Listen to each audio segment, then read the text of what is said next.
स्वागत है आपका 11 बजे 11 खबर में। मैं हूं आपके साथ मेनका चौधरी और जो बड़ी खबर आ रही है वो कोरोना से जुड़ी हुई है और परेशान करने वाली है। कोरोना से मौत का आंकड़ा बढ़ गया है। 24 घंटे में 2796 लोगों की मौत हुई है। 24 घंटे में कोरोना के 8,895 नए केस दर्ज किए गए हैं और 24 घंटे में 6,918 लोगों की रिकवरी भी हुई है। देश भर में कोरोना के इस वक्त जो एक्टिव केसेस की संख्या है 99,155 है।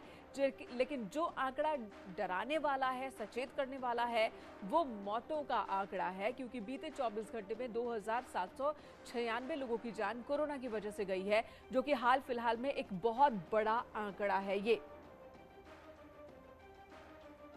कोविड से मौत की संख्या में इजाफा डराने वाला है। 2,796 लोगों की मौत कोविड की वजह से 24 घंटे में हुई है। एक तरफ कोरोना से मौत का आंकड़ा बढ़ा तो दूसरी तरफ देश भर में टीकाकरण भी तेजी से हो रहा है। देश के 50% से ज्यादा वयस्क आबादी को वैक्सीन की दोनों डोज लग चुकी है। स्वास्थ्य मंत्री मनसुख मांडविया ने ट्वीट कर ये जानकारी दी।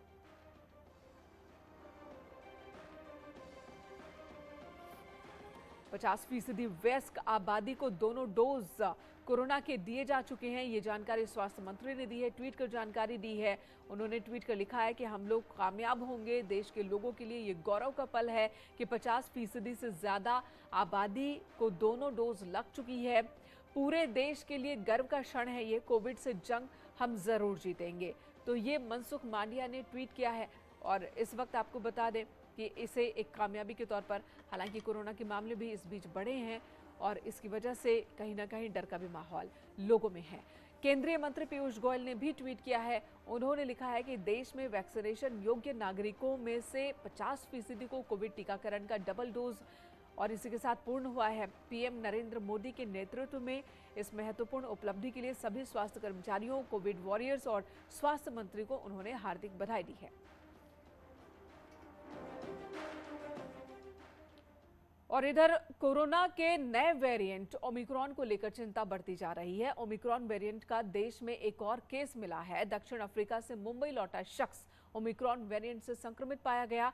अब तक देश के 3 राज्यों में ओमिक्रॉन वेरिएंट के कुल 4 केस सामने आ चुके हैं और इससे पहले आज ही गुजरात के जामनगर में भी एक बुजुर्ग ओमिक्रॉन वेरिएंट से पीड़ित मिला था। तो 2 केस कर्नाटक में पहले ही मिल चुके हैं। विश्व स्वास्थ्य संगठन ने इस नए वेरिएंट को खतरनाक बताया है। WHO ने कहा कि इस वेरिएंट को दुनिया भर में फैलने से रोकने के लिए यात्रा प्रतिबंध ही काफी नहीं है। इसके लिए देशों को व्यापक इंतजाम भी करने होंगे। स्वास्थ्य विशेषज्ञों का कहना है कि कोरोना का ये नया वेरिएंट बेहद खतरनाक है।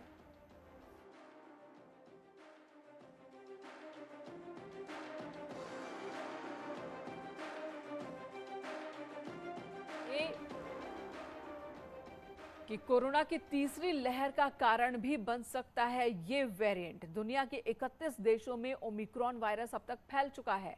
Europe, America, UAE, Japan, Bharat में कोरोना के नए वेरिएंट वाले वायरस की दस्तक हो चुकी है।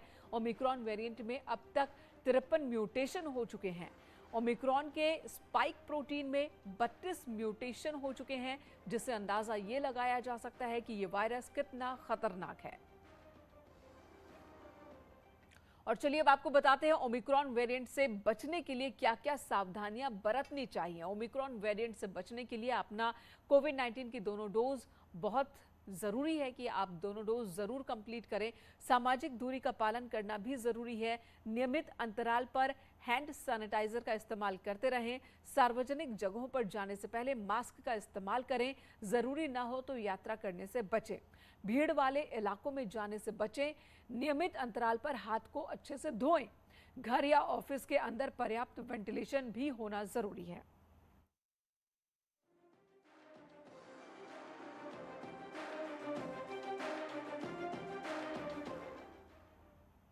तो ये वो उपाय हैं जो आपको पहले भी कहा है डॉक्टरों ने, जानकारों ने, और अभी भी उन्हीं उपायों का पालन करना है। ओमिक्रॉन वेरिएंट का कोई भी लक्षण अगर नजर आए तो तुरंत डॉक्टर से संपर्क करें, बिना वक्त गंवाएं। इधर 7 दिसंबर को गोरखपुर में प्रधानमंत्री नरेंद्र मोदी के दौरे को लेकर सीएम योगी आदित्यनाथ ने जानकारी दी। विपक्ष पर आरोप लगाते हुए सीएम ने कहा कि विकास को लेकर पिछली सरकारों ने पूर्वांचल पर ध्यान नहीं दिया। सीएम योगी ने कहा कि पीएम मोदी पूर्वांचल वासियों को विकास की 3 बड़ी परियोजनाओं की सौगात देने वाले हैं।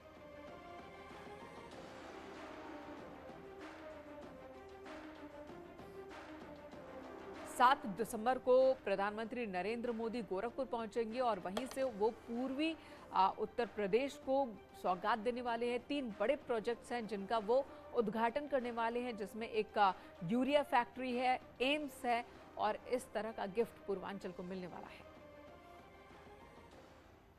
मथुरा के वृंदावन थाना क्षेत्र के रामनगर कॉलोनी में मामूली बात को लेकर 2 पक्षों में मारपीट हुई है। महिलाओं में बीच सड़क मारपीट हो गई और लोग तमाशा देखते रहे। दोनों पक्ष एक दूसरे के खून के प्यासे दिखे और लात घूंसों और पत्थरों से एक दूसरे पर हमला किया। ये तस्वीर इस वक्त आप देख रहे हैं, मथुरा की ये तस्वीर है। बताया जा रहा कि मामूली सी बात पर ही विवाद की शुरुआत हुई थी, लेकिन विवाद बढ़ता बढ़ता ऐसा बढ़ा कि 2 पक्ष आपस में भिड़ गए।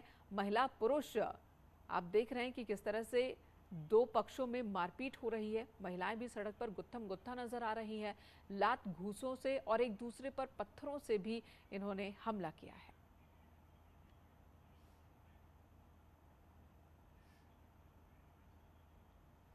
हालांकि ये पूरा विवाद किस बात को लेकर हुआ था ये अभी साफ नहीं है, लेकिन तस्वीरों को देखकर अंदाजा लगाया जा सकता है कि वृंदावन थाना क्षेत्र की ये तस्वीर जो कि रामनगर कॉलोनी की बताई जा रही है, वहां पर 2 पक्ष आमने सामने हैं, एक दूसरे के खून के प्यासे नजर आ रहे हैं।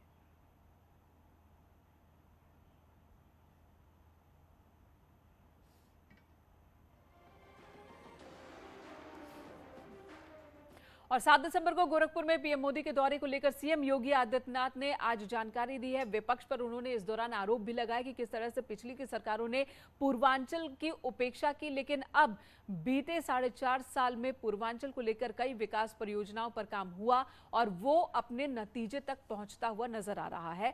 3 तस्वीरों में आप देख रहे हैं पूर्वी यूपी को सौगात प्रधानमंत्री 7 दिसंबर को देंगे, जिसमें एक यूरिया फैक्ट्री है जो 600 एकड़ जमीन पर और 4,600 करोड़ रुपए के निवेश पर बना है। तो वहीं पर एम्स का भी उद्घाटन प्रधानमंत्री करने वाले हैं। हिंदुस्तान 2016 में ही प्रधानमंत्री मोदी जी ने पूर्वी उत्तर प्रदेश को एक एम्स दिया और वह गोरखपुर में ही स्थापित किया। एम्स भी बनकर के तैयार है। विश्वस्तरीय विशेषज्ञ स्वास्थ्य सुविधा का एक महत्वपूर्ण केंद्र, देश और दुनिया में स्वास्थ्य सुविधा की अपनी जिसकी ब्रांड है, उस एम्स का उद्घाटन भी प्रधानमंत्री मोदी जी के द्वारा ही 7 दिसंबर को होगा। आईसीएमआर का एक रीजनल सेंटर एनआईवी पुणे की तर्ज पर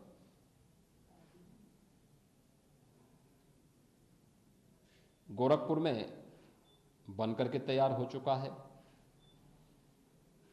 जिसमें न केवल इंसेफ्लाइटिस, डेंगू, कालाजार, चिकनगुनिया, बल्कि कोरोना जैसी महामारी से जुड़े वायरस की पहचान करने और फिर उसके उपचार के लिए अनुसंधान को आगे बढ़ाने, दवा के निर्माण करने, इन सब की दिशा से भी अब एक नया सेंटर गोरखपुर में बनकर के तैयार हो चुका है। यह सेंटर बीआरडी मेडिकल कॉलेज में बनकर के तैयार हुआ है। इसका उद्घाटन भी प्रधानमंत्री मोदी जी के द्वारा होगा। और बड़ी खबर लखनऊ से, जहां पर सीएम योगी आदित्यनाथ आज स्वास्थ्य विभाग को बड़ी सौगात देने वाले हैं। सीएम योगी आज अपने सरकारी आवास से 5,000 नए स्वास्थ्य केंद्रों का लोकार्पण करेंगे और इस मौके पर 15 जिलों में बने बीएसएल के 2 प्रयोगशालाओं और मंत्र ऐप का भी लोकार्पण करने वाले हैं। इस नई लैब में कोविड के लिए आरटी-पीसीआर जांच की सुविधा भी उपलब्ध होगी। सीएम आवास पर शाम 4 बजे ये कार्यक्रम होगा।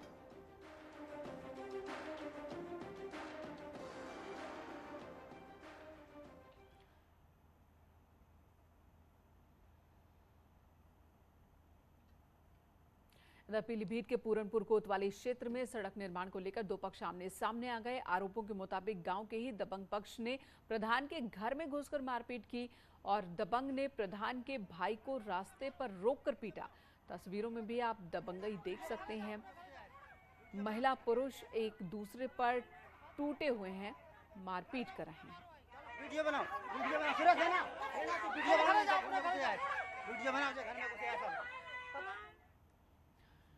संत कबीरनगर में भी दबंगों ने प्रधान के पटीदारों को लाठी डंडों से पीटा है, अधमरा कर दिया, उन्हें मार मार कर और फिर फायरिंग भी की है। इस मामले में पुलिस की भूमिका पर भी सवाल उठाए जा रहे हैं। आरोप है कि पुलिस वाले फायरिंग की गोली को छिपाते नजर आए।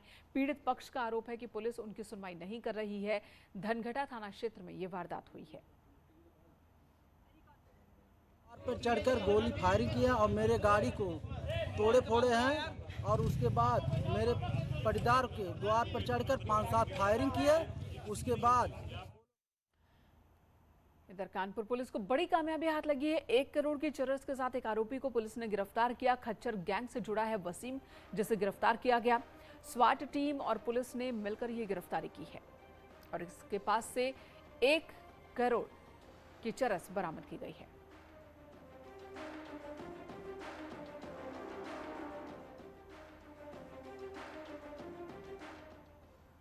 और अब एक और तस्वीर आपको दिखाते हैं। शादी के दौरान अजीब सी स्थिति बन गई। गोरखपुर में शादी समारोह में वरमाला चल रहा था और उसी दौरान स्टेज पर प्रेमी ने दुल्हन की मांग में सिंदूर भर दिया।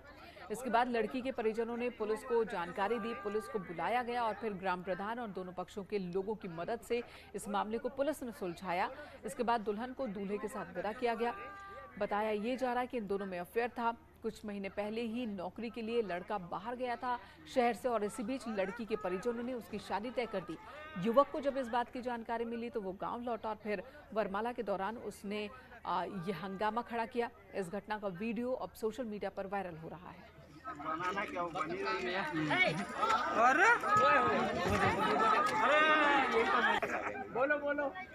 बोलो तो सही। यहाँ एक ब्रेक के लिए रुकेंगे, तुरंत लौटते हैं।